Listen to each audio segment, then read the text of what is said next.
Ketika Apolos masih di Korintus, Paulus sudah menjelajah daerah-daerah pedalaman dan tiba di Efesus.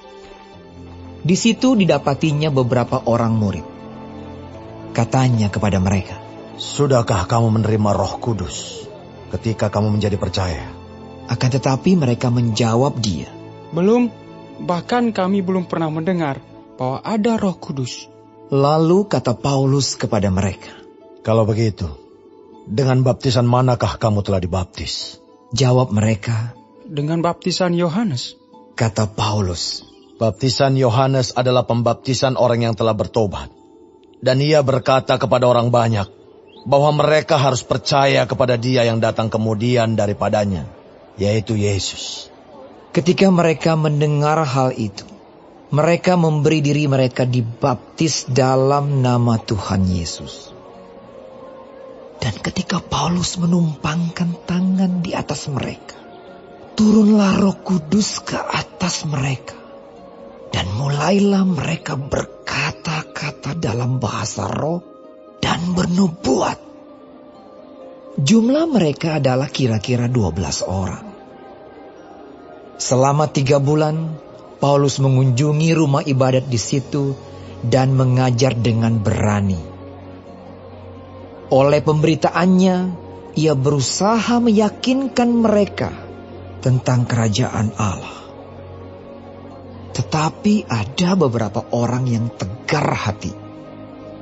Mereka tidak mau diyakinkan, malahan mengumpat jalan Tuhan di depan orang banyak. Karena itu Paulus meninggalkan mereka dan memisahkan murid-muridnya dari mereka. Dan setiap hari berbicara di ruang kuliah Tiranus. Hal ini dilakukannya 2 tahun lamanya, sehingga semua penduduk Asia mendengar firman Tuhan, baik orang Yahudi maupun orang Yunani.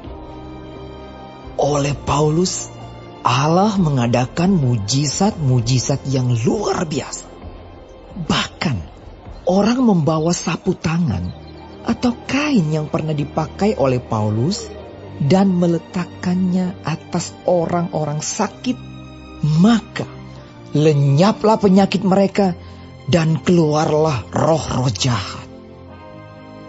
Juga beberapa tukang jampi Yahudi yang berjalan keliling di negeri itu mencoba menyebut nama Tuhan Yesus atas mereka yang kerasukan roh jahat dengan berseru. Katanya, "Aku menyembahi kamu demi nama Yesus yang diberitakan oleh Paulus." Mereka yang melakukan hal itu ialah 7 orang anak dari seorang imam kepala Yahudi yang bernama Skewa. Tetapi roh jahat itu menjawab, "Yesus aku kenal, dan Paulus aku ketahui. Tetapi kamu, siapakah kamu?" Dan orang yang dirasuk roh jahat itu menerpa mereka dan menggagahi mereka semua dan mengalahkannya.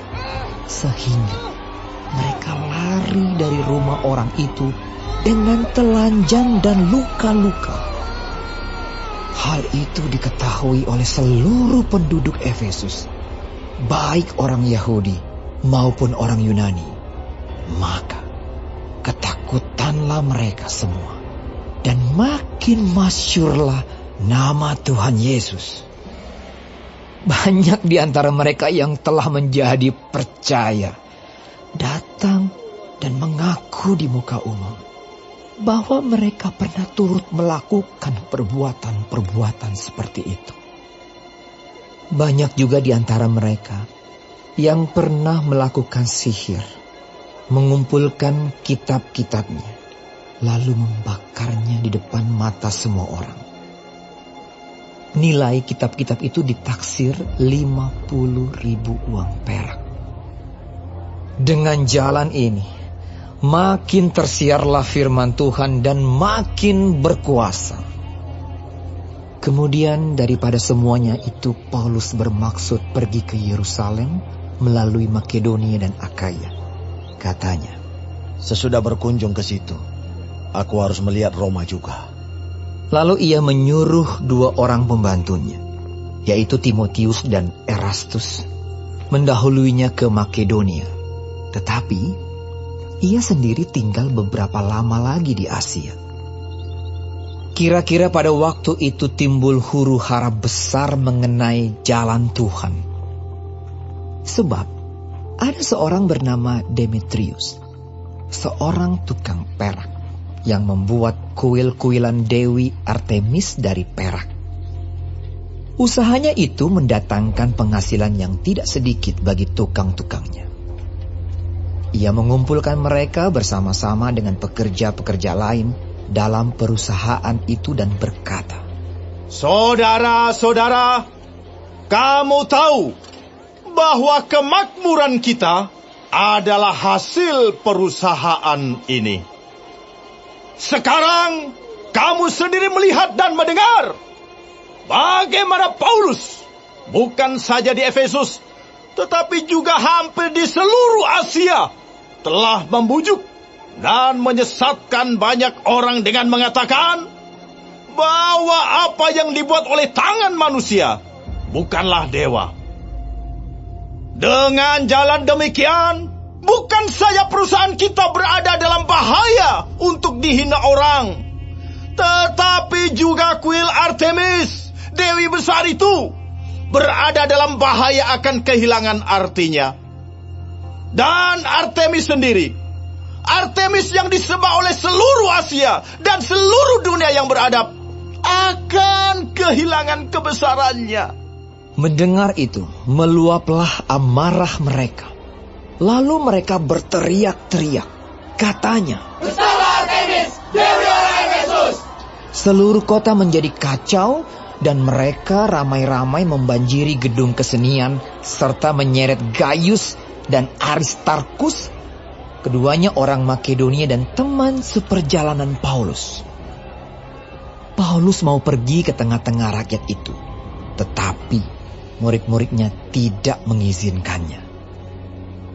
Bahkan beberapa pembesar yang berasal dari Asia yang bersahabat dengan Paulus mengirim peringatan kepadanya supaya ia jangan masuk ke gedung kesenian itu.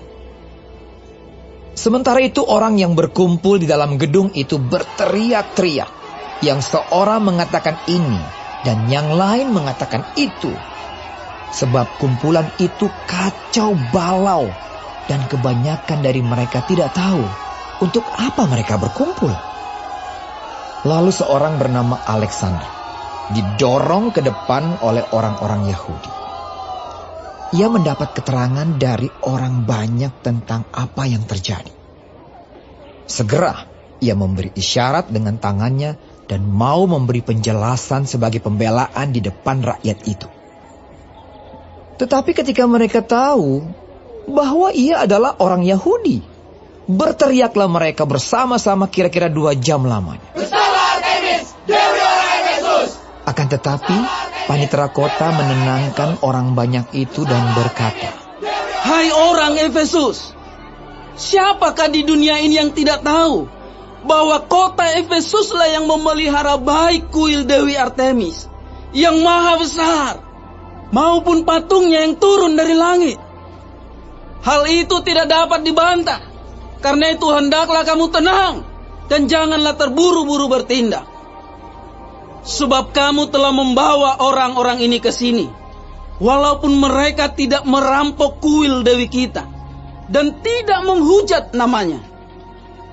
Jadi, jika Demetrius dan tukang-tukangnya ada pengaduannya terhadap seseorang, bukankah ada sidang-sidang pengadilan dan ada gubernur? Jadi hendaklah kedua belah pihak mengajukan dakwaannya ke situ.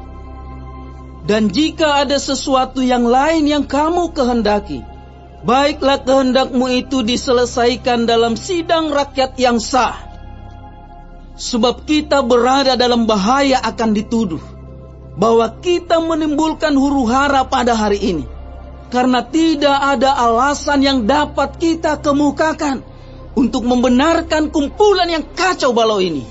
Dan dengan kata-kata itu, ia membubarkan kumpulan rakyat itu.